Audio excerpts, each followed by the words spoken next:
বিজেপির নতুন সর্বভারতীয় সভাপতি নীতিন নবীন বরণেও নরেন্দ্র মোদীর মুখে বাংলার নাম। মোদী বুঝিয়ে দিলেন ২৬শে তাদের পাখির চোখ বাংলা। তবে বাংলার চ্যালেঞ্জ যে সহজ নয় সেটাও স্পষ্ট প্রধানমন্ত্রীর ভাষণে। দায়িত্ব নেওয়ার আগে রাতেই বঙ্গ বিজেপির নেতাদের সঙ্গে বৈঠক নীতিন নবীনের।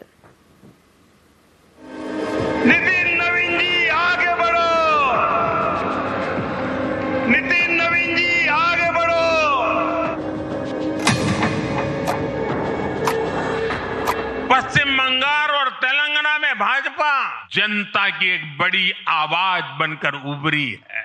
बीते 1.5-2 वर्षों में तो भाजपा पर जनता का भरोसा और मजबूत हुआ है। मुझे पूरा विश्वास है कि आने वाले विधानसभा चुनावों में भी लोग केरला में बीजेपी को अवसर जरूर देंगे। বিজেপির নতুন সর্বভারতীয় সভাপতির দায়িত্ব নিলেন নীতিন নবীন। মঙ্গলবার নয়াদিল্লির এই অনুষ্ঠানেও নরেন্দ্র মোদীর মুখে বাংলার নাম। মোদী বুঝিয়ে দিলেন ২৬শে তাদের পাখির চোখ বাংলা। তবে বাংলার চ্যালেঞ্জ যে সহজ নয় সেই বার্তাও স্পষ্ট প্রধানমন্ত্রীর ভাষণে। बीते 11 वर्षों में बीजेपी ने हरियाणा, असम, त्रिपुरा और ओडिशा में पहली बार अपने सामर्थ्य से सरकार बनाई। पश्चिम बंगाल और तेलंगाना में भाजपा जनता की एक बड़ी आवाज बनकर उभरी है।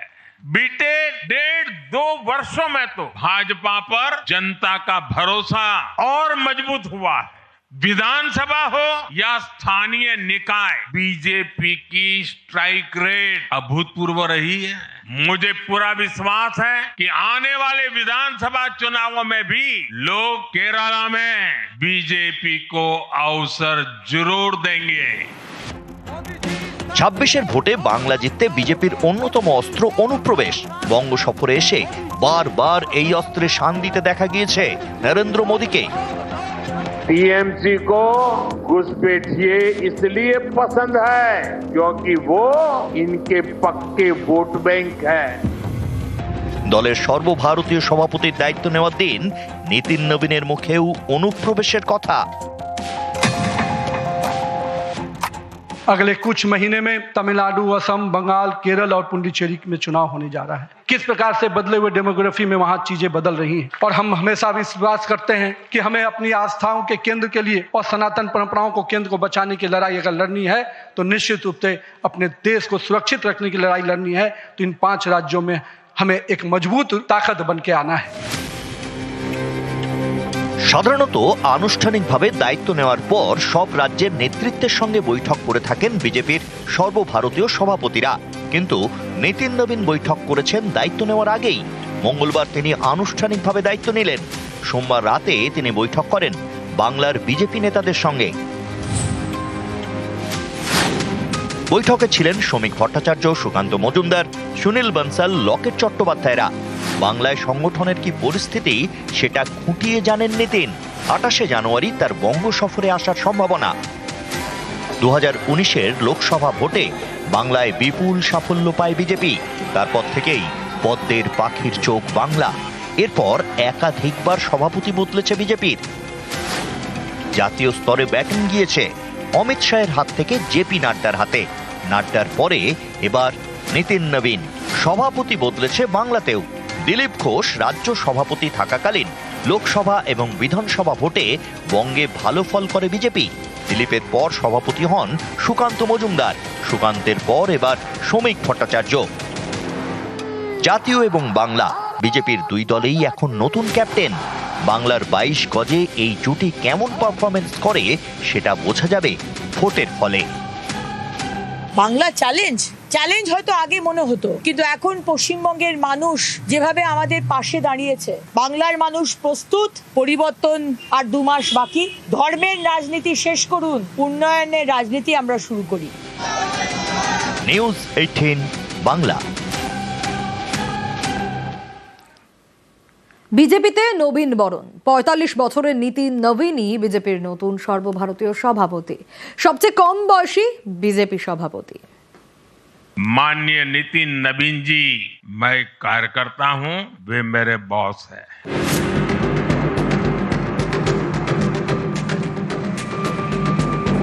বিজেপির নেতৃত্বে এবার নবীন মুখ নিতিন নবীন।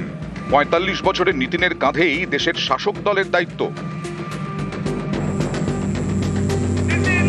বিজেপির সর্বভারতীয় সভাপতি পদে জেপি নাড্ডার উত্তরসূরি বেশ কয়েকদিন আগেই বেছে নেওয়া হয়েছিল। অপেক্ষা ছিল আনুষ্ঠানিক দায়িত্ব গ্রহণের। সেটাই হলো মঙ্গলবার। দিল্লিতে নবীন বরণ করলেন প্রধানমন্ত্রী নরেন্দ্র মোদী নিজে। নতুন সভাপতিকে অভিনন্দন জানালেন, দায়িত্বও বুঝিয়ে দিলেন।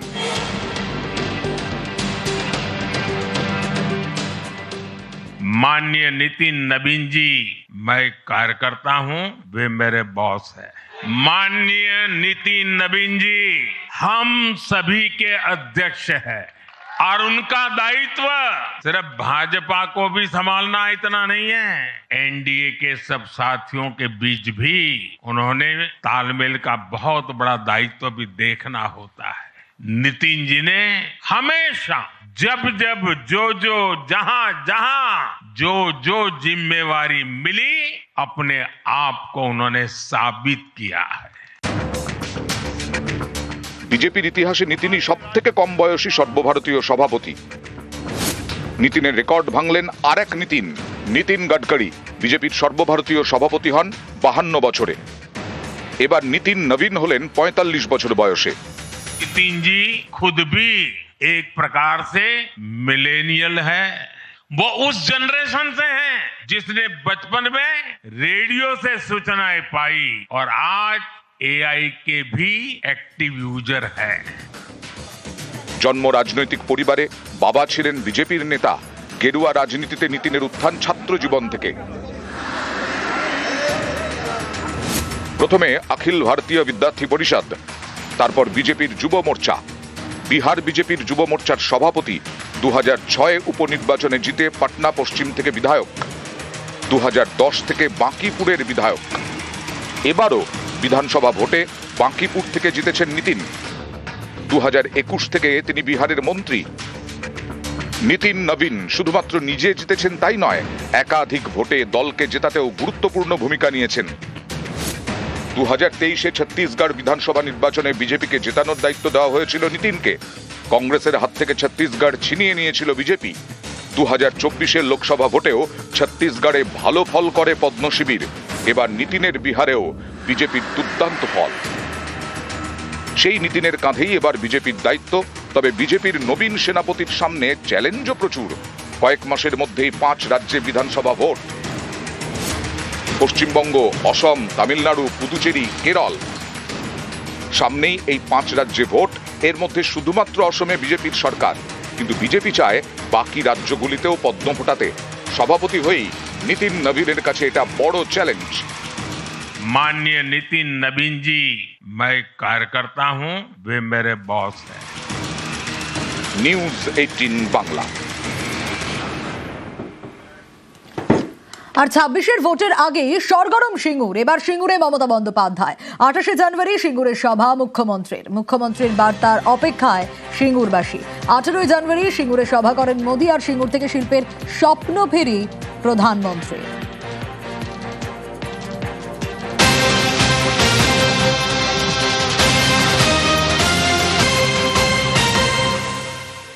সিঙ্গুর থেকে বাংলার বাড়ির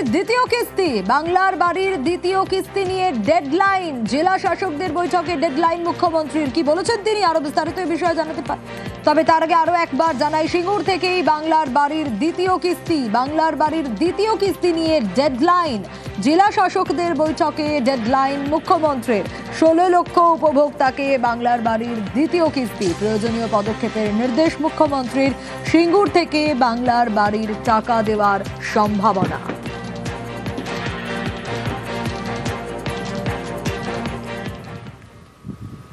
খুনে অভিযুক্ত বিডিও প্রশান্ত বর্মনকে আত্মসমর্পণের নির্দেশ। সোমবার সুপ্রিম কোর্ট এই নির্দেশ দেওয়ার পরের দিনই বিডিও অপসারিত। আপাতত রাজগঞ্জের বিডিওর দায়িত্ব সামলাবেন জয়েন্ট বিডিও। প্রশান্ত বর্মনের গতিবিধিতে নজর রাখছে পুলিশ। আদালতের আত্মসমর্পণ করলেই হেফাজতে নেওয়ার আবেদন জানাবে।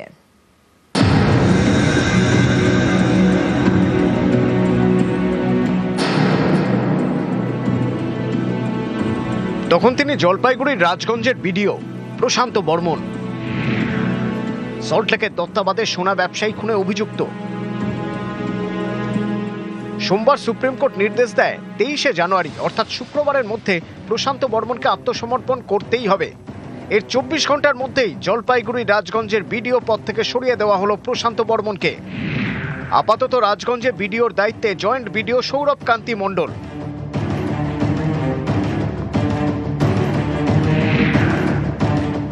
অভিযোগ, গত বেশ কয়েকদিন ধরেই বিডিও অফিসে যাননি প্রশান্ত বর্মন। তার গতিবিধির উপর নজর রাখছে বিধাননগর গোয়েন্দা শাখার পুলিশ। পুলিশ জানতে পেরেছে ভিন রাজ্যে গা ঢাকা দিয়েছেন প্রশান্ত বর্মন, চেষ্টা করছেন দেশ ছেড়ে পালানোর। সুপ্রিম কোর্টের নির্দেশের পরেই আরো কড়া বিধাননগর পুলিশ। বিডিওর বিরুদ্ধে কড়া পদক্ষেপ নিচ্ছে বিধাননগর পুলিশ। ইতিমধ্যেই পুলিশের উচ্চ পর্যায়ে বৈঠক, পরবর্তী ক্ষেত্রে শুক্রবারের মধ্যে একেবারে হাজির হওয়ার কথা বলা হয়েছে বিধাননগর আদালতে। গত 30শে অক্টোবর নিউটাউনের যাত্রাগাছি থেকে সোনা ব্যবসায়ী স্বপন কামিল্লার দেহ উদ্ধার হয়। তখন জলপাইগুড়ির রাজগঞ্জের বিডিও ছিলেন প্রশান্ত বর্মন। তার বিরুদ্ধে খুনের অভিযোগ দায়ের করে নিহতের পরিবার। নিজেকে বাঁচানোর অনেক চেষ্টা করেন তিনি। বারাসত জেলা আদালত, কলকাতা হাইকোর্ট, সুপ্রিম কোর্টে যান। এত কিছু করেও লাভ হয়নি। সুপ্রিম নির্দেশে প্রশান্ত বর্মনকে শুক্রবারের মধ্যে আত্মসমর্পণ করতেই হবে। বিধাননগর আদালতে পুলিশ আবেদন জানিয়েছে আত্মসমর্পণ করলেই যেন প্রশান্ত বর্মনকে কোর্ট লকআপে ঢোকানো হয়। এরপরেই প্রশান্ত বর্মনকে গ্রেপ্তারের জন্য আদালতে আবেদন জানানো হবে। আবেদন মঞ্জুর হলেই গ্রেপ্তার করতে পারবে পুলিশ। এই সবের আগেই চেয়ার গেল প্রশান্ত বর্মনের। রাজগঞ্জের বিডিও পদ থেকে অপসারিত। অনুপ চক্রবর্তী এবং শান্তনু কর, নিউজ 18 বাংলা। দক্ষিণ 24 পরগনার বাসন্তীতে তুলকালাম। হয়রানির অভিযোগে এসআইআর শুনানি কেন্দ্রে ভাঙচুর, রাস্তা অবরোধ, গন্ডগোলের মাঝে পড়ে আহত 2। রাজ্য পুলিশের নোডাল অফিসার ও জেলা শাসকের থেকে রিপোর্ট তলব করেছেন সিইও।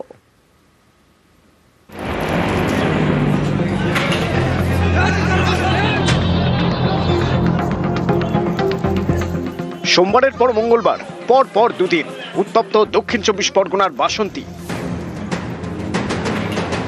এসআইআর শুনানিতে হয়রানির অভিযোগে তুলকালাম। শুনানি কেন্দ্রে তাণ্ডব, টেবিল চেয়ার ভাঙচুর, রাস্তায় আগুন জ্বালিয়ে অবরোধ। আসরে নেমে পড়েন বাসন্তী পঞ্চায়েত সমিতির সহসভাপতি। যারা উত্তেজিত হয়ে গেছে রিসিভ দিতে হবে। আর আমাদের আধিকারিকরা বলছে আমরা কোনো রিসিভ দেওয়ার কোনো আমরা অর্ডার পাইনি। এবার সেই জায়গা দাঁড়িয়ে শুরু হয়েছে ওখান থেকে। সবাই আসলাম, আসার পর সবাইকে ঠান্ডা করলাম। বাসন্তীর বিডিও অফিস সংলগ্ন কর্মতীর্থে মঙ্গলবার শুনানি চলছিল। সেখানেই চূড়ান্ত হয়রানির অভিযোগ।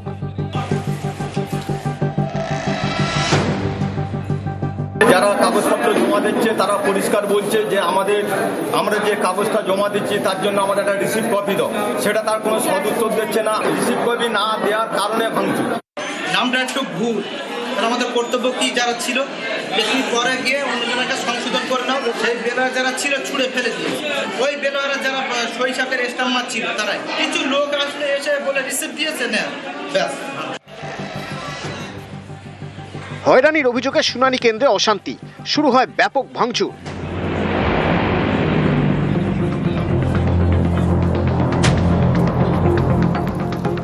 বাসন্তী গদখালি ও বাসন্তী ঝড়খালি রাস্তা অবরোধ করা হয়। গন্ডগোলের মাঝে পড়ে আহত হন একাধিক। অশান্তির জেরে ঘণ্টাখানেক বন্ধ থাকে শুনানি। বাসন্তীর ঘটনায় রিপোর্ট তলব করেছেন সিইও। রাজ্য পুলিশের নোডাল অফিসার ও দক্ষিণ 24 পরগনা জেলা শাসকের থেকে অশান্তির কারণ জানতে চেয়েছেন। নিউজ 18 বাংলা। এসআইআর শুনানিতে এবার ডিএনএ টেস্টের দাবি। মালদার হরিশ্চন্দ্রপুরে দাদুর কবরের মাটি নিয়ে শুনানিতে হাজির হলো তার নাতি।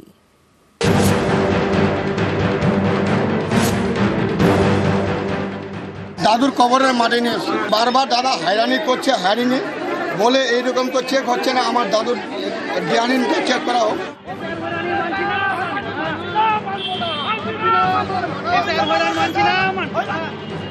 মালদার হরিশ্চন্দ্রপুরের ওয়ারি দৌলতপুর এলাকার বাসিন্দা সালেক সহ তার গোটা পরিবারকে শুনানির নোটিশ পাঠায় কমিশন। হরিশ্চন্দ্রপুর 1 ব্লকে শুনানি কেন্দ্রে তারা হাজির হন। সালেকের অভিযোগ, বিভিন্ন নথি জমা দিলেও তাদের হয়রানি করা হয়। এরপরেই ক্ষোভে ফেটে পড়েন সবাই। সালেকের দাবি, তারা ভারতের নাগরিক, একাধিক নথি দেওয়ার পরেও তাদের হয়রান করা হচ্ছে। তাই নাগরিকত্বের প্রমাণ দিতে দাদুর কবরের মাটি নিয়ে সোমবার শুনানি কেন্দ্রে যান নাতি। বংশ পরিচয় যাচাইয়ে তিনি ডিএনএ টেস্টের দাবি করেন। দাদুর কবরের মাটি নিয়ে এসে বারবার দাদা হয়রানি করছে, হয়রানি বলে এইরকম তো চেক হচ্ছে না। আমার দাদুর ডিএনএ চেক করা হোক। আমার দাদু বাংলাদেশি না এখানে ইন্ডিয়ার আছে না পাকিস্তানের আছে। এই কবরের মাটিটা চেক করলে তো বোঝানো যাবে তো কোথাকার আছে ওর দাদু। বারবার নোটিশ আসছে, কিছু বলছে না, এরা রিসিভও দিচ্ছে না। কি করে বুঝবো আমার ভোটের নাম থাকবে কি থাকবে না? এটা থেকে আপনি প্রমাণ পাবে মানুষ কিভাবে আতঙ্কিত হয়েছে। ওর দাদুর মাটির কবরে নিয়ে আসে ওর সেই ওই যে ভারতীয়তা প্রমাণ করার জন্য। ভোট কিন্তু নির্বাচন কমিশন দিবে না, ভোটের সময় ভোট দিবে কারা? সাধারণ মানুষ। আর এই সাধারণ মানুষকে হয়রানি করছে, এর জবাব 2026 সাধারণ মানুষ দেবে বিজেপিকে। কোর্ট থেকে নোটিশ আসলে মানুষ কোর্টে যায় কিনা, তেমনি নোটিশ দিয়েছে, আপনি কাগজপত্র জমা দিয়ে দেন, আপনার কাজ হয়ে যাবে। এই যে মাটি নিয়ে এসে এগুলো যে করছে, অশান্তি সৃষ্টি করার একটা পরিকল্পনা হচ্ছে। ওরা যত নোংরামি করবে তত ওদের পক্ষেই ক্ষতি আছে। 2026 ভোট আছে, এই ভোটের সময় তাকে জবাব দেবে।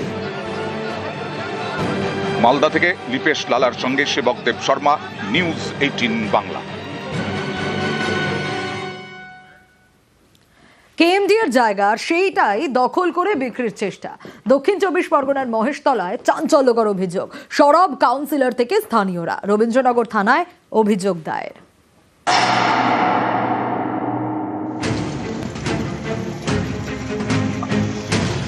দক্ষিণ 24 পরগনার মহেশতলা পুরসভার 10 নম্বর ওয়ার্ডে কালীনগর ঝিল। গার্ডেন রিচ জল প্রকল্পের নোংরা জল এই ঝিলে পড়ে।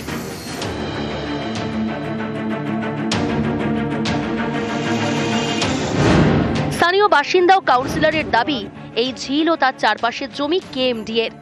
অভিযোগ, এই জমি টিন দিয়ে ঘিরে অবৈধ নির্মাণ করা হচ্ছে।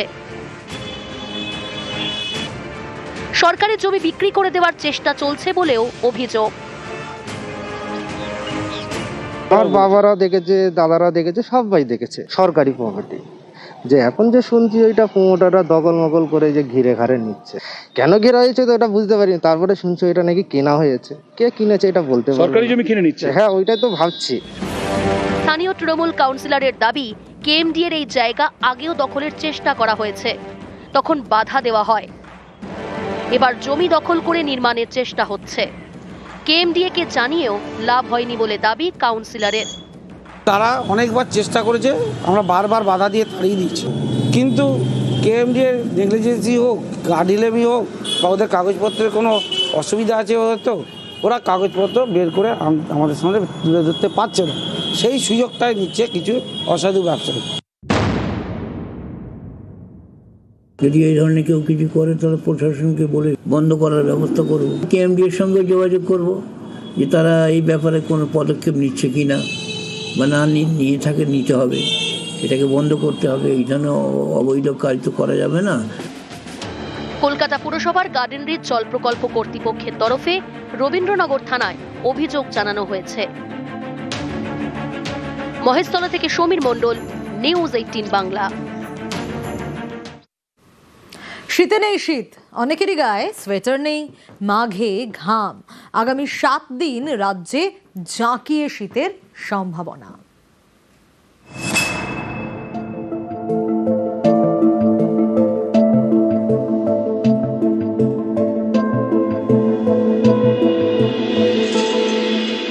একদমই ঠান্ডা নেই। গত সপ্তাহে ভালোই ঠান্ডা ছিল, তো ice cream is the respite for now. আমি জ্যাকেট নিয়েই বেরোইনি। না, ঠান্ডা একদমই লাগছে না, বরঞ্চ গরমই লাগছে। আর আইসক্রিমটা ওই জন্যই খাওয়া। এতে হালকা একটা স্কার্ফ নিয়ে ঘুরে বেড়াচ্ছি। কথাই বলে এক মাঘে শীত যায় না, মাঘের শীতে নাকি বাঘ পালায়।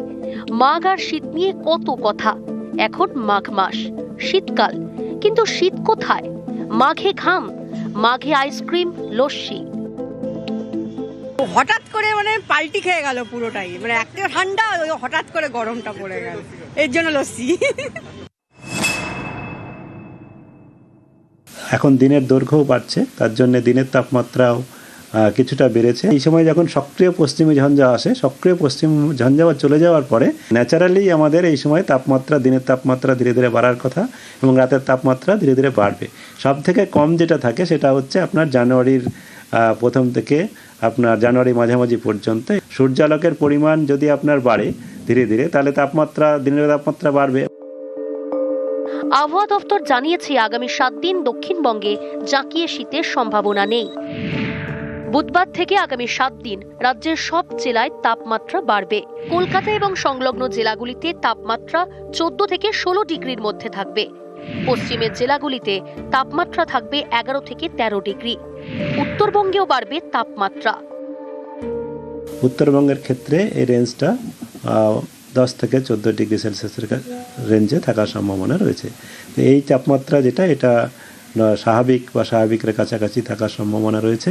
আগামী দুদিনে সামান্য একটু বাড়তে পারে, আবার দুদিন পরে সামান্য একটু কমবে, আবার যদি আমি ডে ওয়াইজ বলি আবার তারপরে আবার একটু বাড়বে। এরকমভাবে এখন একটু +-1-2 ডিগ্রি ওঠানামার মধ্যেই থাকবে। নিউজ 18 বাংলা।